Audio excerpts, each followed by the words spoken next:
Hey guys, welcome to another episode of Budget Podcast. This is a space where we have conversations about governance, transparency, and accountability, citizens, and institutional engagement in Nigeria. I am your host, Nancy Odimego. On our last podcast, we captured conversation surrounding the Petroleum Industry Bill, and we focused on challenges around the passage of the bill. But for this particular episode, we will be focusing on something entirely different. We'll be talking specifically about demanding budget reform for resource optimization. This is equally very important because budget has over the years been carrying out research as well as preparing reports about the limitations of budgetary allocations in Nigeria and how the government can better prepare the nation's budget to address other socioeconomic challenges. But I'm not alone today. Joining me in the conversation is Abel Akeni. Abel is the head, research and policy advisory for budgets. Nice to have you, Abel. Hi everyone, thank you Nancy, it's good to be here. We equally have Vayala Kwaga, a senior research and policy analyst. Vayala. Hello Nancy, hello Abel, great being here. Welcome guys. So let's delve into today's discussion. Budget recently released a detailed report on 2021 budget analysis. It's no news. It was talking about the key macroeconomic as well as fundamentals around the 2021 budget. The report also discussed potentials of the budget to deliver a full economic recovery, and it also unveiled some corruption trends amongst other reform issues. We'll be having four key areas. The first is the trends to watch out for in the 2021 budget analysis, the critical issues for budget reforms, sectoral analysis, as well as some gaps in the implementation of laws. So let's delve in. Let's take a look at the key trends in the 2021 budget. Let's have Abel first. What are those trends that are noticeable in Nigeria's budget, and what realities do these trends point to? Thank you very much, Nancy. So I think I will just touch on two trends very quickly. One of the first things we have observed in this budget is that Nigeria's debt servicing is rising. And for the uninitiated, debt servicing is basically the obligations or the interests we have to pay on previous debts, local and foreign debts that have been obtained by both this government and the past government.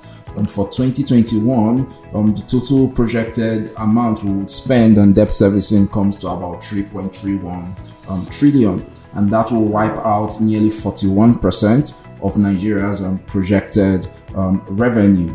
And it's important to take this into consideration because if we're spending nearly half of our revenue just to service past debts, it means that we just have less than about 50% of all incoming revenue to carry out developmental projects. So this is why it's an important trend to watch, because each time you take a debt and when it comes to the time to repay, those debts or those interest payments basically crowd out revenue for other developmental projects. So monies that should ideally be used for road constructions, for school constructions, now go into servicing past debts. So it's important. Everyone needs to pay attention. Each time you hear the government is going out for a loan, it's important to ask questions on what exactly will be done precisely with this additional debt.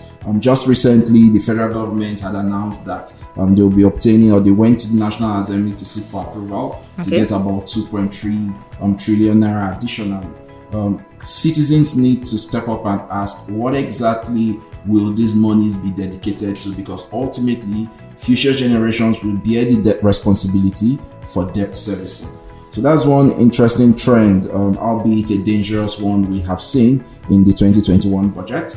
So a second trend we observed is that the deficits for the budget is actually rising very dangerously.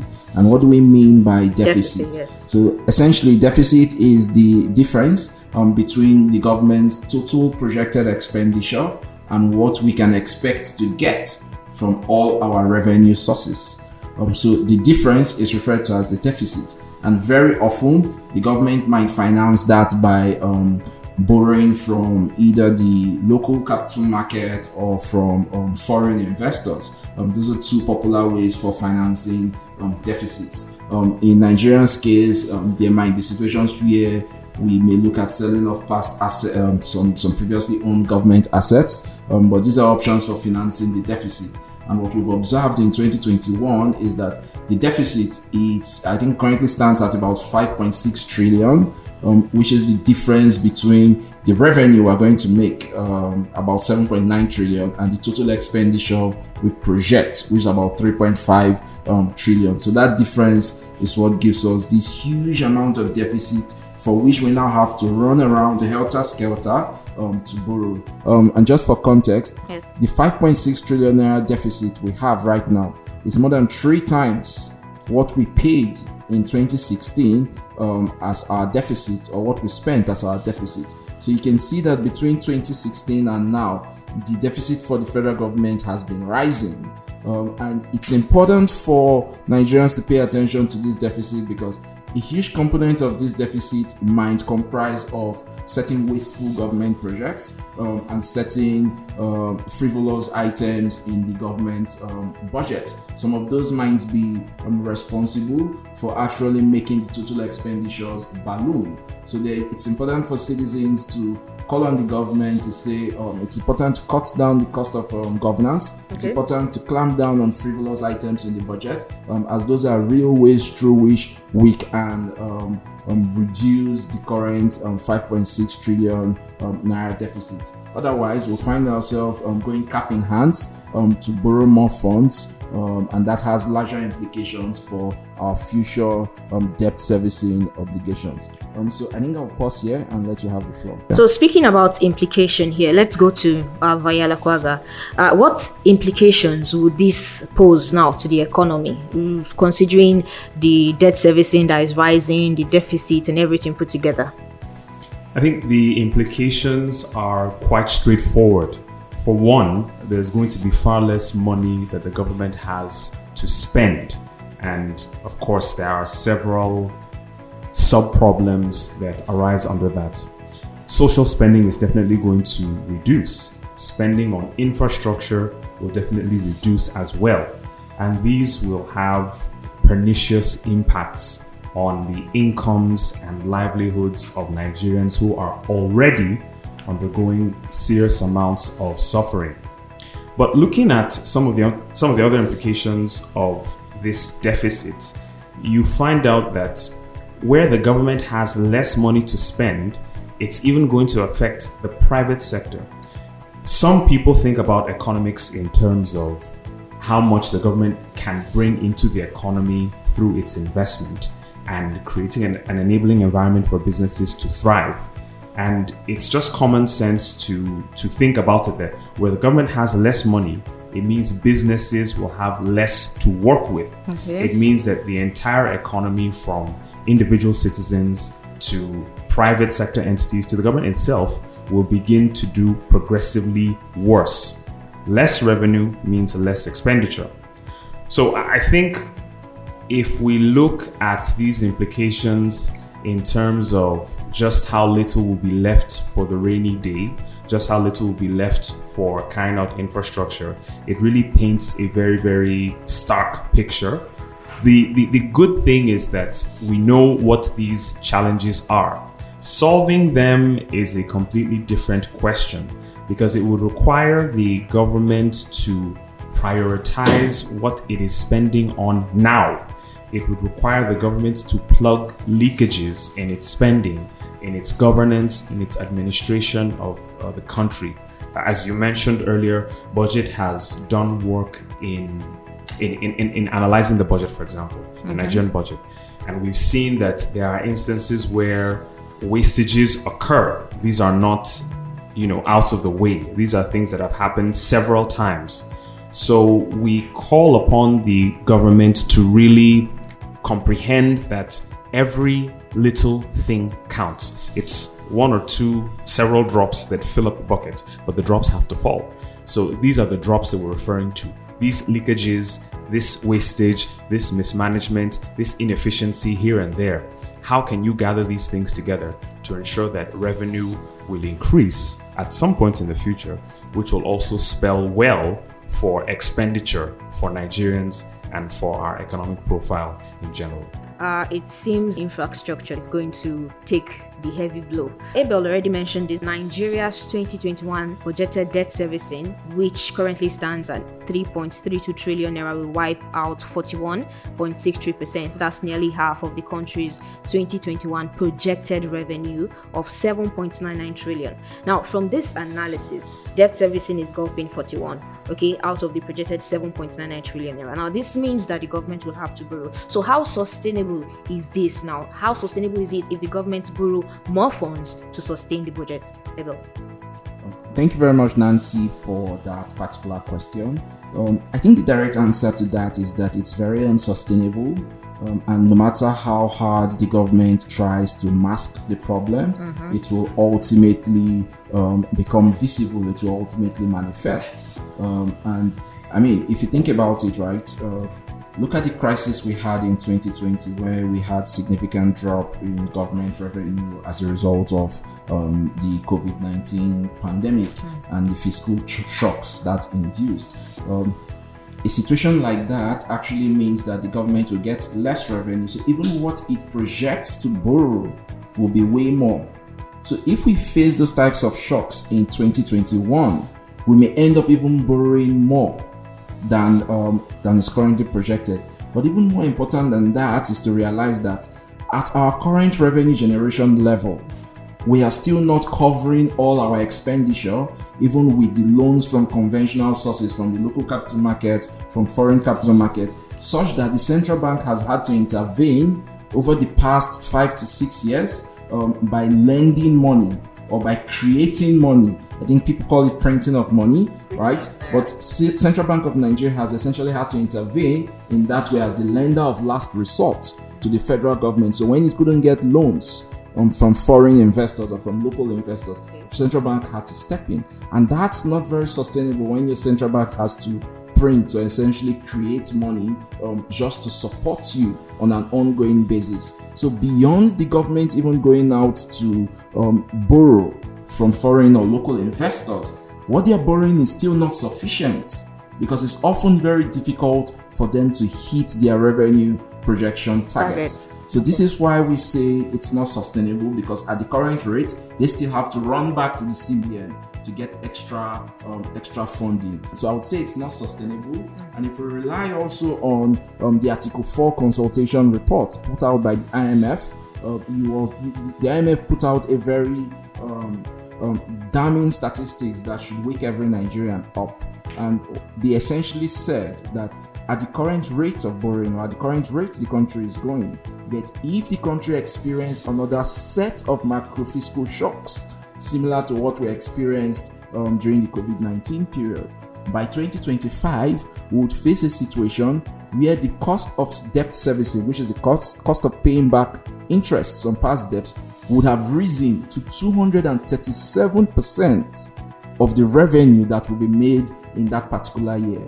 If that happened, that's a full-blown crisis, which is why we think this approach is not very sustainable. It's an approach that needs to be revisited. It's an approach that needs to get every Nigerian asking the government, what are they doing to get us out of this dangerous fiscal situation? Okay, so that will take us to the next question. If the approach is unsustainable, have we considered expanding our revenue? What options do the government have? Vahala.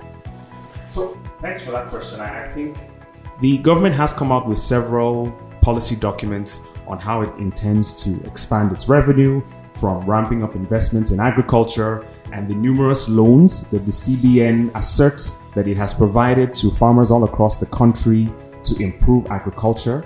What Nigerians want to know is, have you gotten value for your money?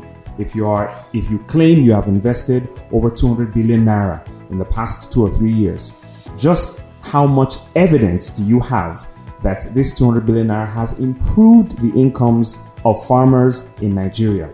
Another area where the government, I think, is trying to improve a sector is in telecommunications by liberalization of the sector, allowing foreign players to come in.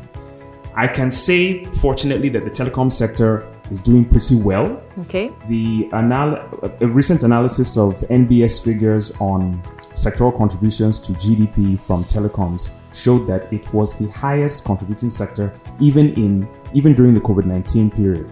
So you could say in some way that there's a correlation between the government's efforts to open up the telecom sector and the amount of revenue it produces for that sector. But the amount of revenue it produces may not say much about how much the government earns in tax at the end of the day. So this goes back to the question of just what should a government do in an economy. Governments are meant to fund their spending through taxation. Where sectors are not contributing optimally, it means the government has less to spend. So the government needs to ask itself and ask Nigerians, where should this spending be directed to ensure that not only is the revenue going to be steady, but it would produce enough that we can have some to spend on Nigerians themselves. So this is not an easy conversation. It's a very complex one. And from what I have gone through recently, from what I've seen in the news recently, the government is taking steps at, one, ensuring that the tech space grows. I believe that globally, the tech industry and information technology are one sector that hold promise for creating revenue. I think agriculture is one of the usual suspects, and if you do not have a means to be competitive, then your agri sector cannot be expected to produce optimally. It cannot be expected to produce enough to serve your country and, like Mr. Kenny has spoken quite extensively on, manage your debt. So by and large, yes, the government is thinking, it's taking steps towards diversifying its income and revenue sources, but it does need to go away from oil and fund and sponsor and invest in Nigeria's human capital to really raise its revenue profile. Yes, going away from oil, that's one of the takeaways from that point. So let's proceed to budget reforms and some of the critical issues. Abel, so what are the most pressing issues for budget reforms that have been identified in the document, and if it's possible for the country to have a corruption-proof document? So let me approach it this way. So there are several issues that need urgent reforms. Okay. Obviously, the country has to prioritize and pick the low-hanging fruits that can yield immediate results. First and foremost, I would say that the country's budget is riddled with a lot of frivolous items and with a lot of items that are not ideally priorities, or that shouldn't be priorities for the country. And to be fair to the federal government, they are also making some efforts to read the budget of some of these frivolous items, but we would like to see them do more. And I say they are making some efforts because when the proposed 2021 budget came out, we had written to them, we flagged off over 200 frivolous items and inflated items in the budget. And of all the 200 items we flagged, there were some that the government intervened and took out completely, and there were some that were raised that were inflated, and the government cut down the allocations. If I give a few examples here, I think there was a provision for Africa's First Lady's mission project, which was allocated a 1 billion naira as under their capital allocation, and we raised it that this project is vague and most times it's used for coordinating meetings between several African first ladies, and ultimately Nigeria is spending about 1 billion naira of its capital expenditure to fund that particular project. So we flagged it, and ultimately the National Assembly reduced that expenditure by about 800 million. So there's an 800 million savings from that issue that we had raised. So there are several other incidences of frivolous and inflated items in the budget, but totally on the whole, the government, I think, or the National Assembly cut out 36 billion naira worth of inflated projects from the proposed budget to what was eventually passed as the approved budget. But we would like to see them do more. because in as much as they removed a lot of the frivolous items, we still saw the insertion of other new frivolous items, some of which were not previously there. And I'll give an example.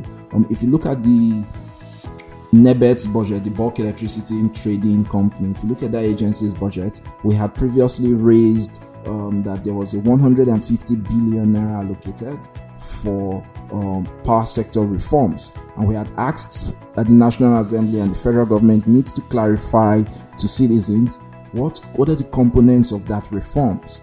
What will the 150 billion naira be spent on? And if there was no valid explanation, that amount really needs to be cut. So till date, the National Assembly and the government never provided an explanation to the Nigerian people on what that amount or what the breakdown for that amount will be used for. What we saw was that by the time the approved budget, or by the time the Appropriation Act was approved, we saw a new item in the Bulk Electricity Trading Company's budget for 7.6 billion. And guess what? This line item was just stated as Senate 5%. 7.6 billion naira. And that's just bearing Senate 5%. And the thing is, that was never there by the time the Budget Office sent the budget to the National Assembly. We never observed it there. But it was in returning the budget to the presidency, a new line item was included. So which is why I say, while the government should be commended for making some progress in reducing certain frivolous items, there are other new critical line items that were also inserted into the budget that the government urgently needs to ensure that they take out of the budget. There are several other issues we have with this current budget, and one of them is that there are instances of padded budgets or padded capital projects. And what do I mean by that? That when we say capital budget padding, we are referring to a situation where projects that are not capital in nature, projects that are completely frivolous in nature, or not necessarily frivolous in nature, but they are not capital expenditures, but they are smuggled into the capital budget as capital expenditures. So in this particular one, we've seen instances where meetings have been called capital expenditures. Ministry of Information and Culture, they have a 40 million naira allocation for a joint meeting they are conducting, and it's under their capital expenditure. You have several other agencies like that. As a matter of fact, we counted about 112 different government agencies that have allocations for meetings, conferences within their capital expenditure budget. And these are not capital expenditure line items. And when we have a budget that is riddled with non-capex items, the implication is that when the government comes out and says, oh, we're spending 4 trillion on capital infrastructure, in reality, when funds disbursement start, we will not spend as much on capital infrastructure because many of these items are going elsewhere to other projects that are not capital in nature. So this is one of the issues we observed in the budget that the government also needs to look at. Another very critical occurrence in this year's budget was the presence of misplaced priorities and misaligned priorities. This is a scenario where agencies that do not have the mandate to execute certain projects now have significant allocations to themselves to carry out those particular projects. A case in point here is the Nigerian Agricultural Seeds Council, which now has in the 2021 budget a 400 million naira allocation for conducting or for installing solar street lights. The Agricultural Seed Council is not set up for constructing that type of infrastructure. So they have a contract for doing that across 6 geopolitical zones. And they are not alone. There are several other government agencies like that have allocations for projects that are completely outside their mandate. As a matter of fact, there are about 86 agencies in the government currently carrying out road construction. So once you fragment the country's road construction budget across 86 different agencies, how much impact are we really going to make in terms of the quality of the roads to be constructed across the country, when 86 different people, some of who do not have competency in road constructions, are now in a position to allocate contracts to themselves for constructing those roads. And if I will go back to the National Agricultural Seed Council, because this ties into the next point I'm going to make. Beyond the fact that it's not within its mandate to install solar street lights, the truth remains that we observed that particular project was duplicated. So while it received an allocation for construction of solar street lights across the 6 geopolitical zones, we found out that word for word, that same project was also allocated to a different agency for construction of solar street lights across several geopolitical zones of the country. And this brings me to the point where we observed that there were multiple occurrences of duplicated projects in the federal government budget. We had situations where a bridge is allocated for construction in a particular community to a particular agency, and then you move to a different agency, you see an allocation for that same bridge in that same community.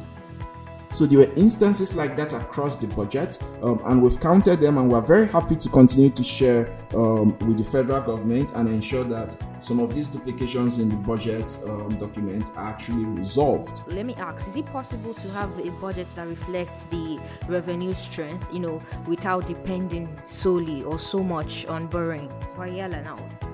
Definitely, it's very, very possible, but this will go back to the issue of politics. Just how do we think about politics in Nigeria?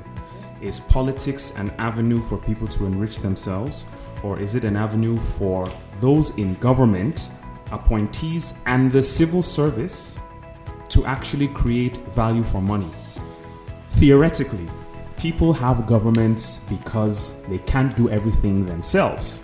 So a government is meant to provide health care for you, because a community in a town cannot bring money together and create a world-class hospital or create a primary school, a secondary school, and a university. In reality, Nigerians rarely feel the impact of governance. And this is why countries measure some of these things. They measure people's participation in politics. They measure nutrition. They measure educational attainment. They measure health. They measure employment. We measure some of these things, but I constantly ask myself and my colleagues here at Budget, does the government actually use this information to make decisions? The very same pressure we put on the central government and for the administration of Buhari to pay more attention to civil servants is the same arguments we should be having at the level of states. Budget comes out every year with its State of States document because we are convinced that management of states, if done well, can improve the economy as well. The federal government doesn't need to be the largest employer of labor. The states can pull their weight and add to the value that governance is meant to bring. So coming back to your question, we can have a budget that reflects our revenue profiles, but if we were to have one that does that now, we would have very, very little to spend. And this is why the urgency to create and to diversify the economy, the urgency to improve security, which is a fundamental aspect of any nation. You cannot carry out commerce if you are scared of being kidnapped. You cannot be a businessman if inflation is going to make a mess of your earnings. So these are the questions we need to ask ourselves. How do we do our politics? How do we think about our politics? What kinds of demands do we place on our political office holders? What kind of oversight? What kind of supervision? What type of punishment happens when civil servants run afoul of their duty to protect the interest of the state? Okay, you mentioned improving security. I think that's one of the features that we're going to kickstart in our next episode. So we need our listeners to look out for that. Because of time, we're going to be pausing here for today.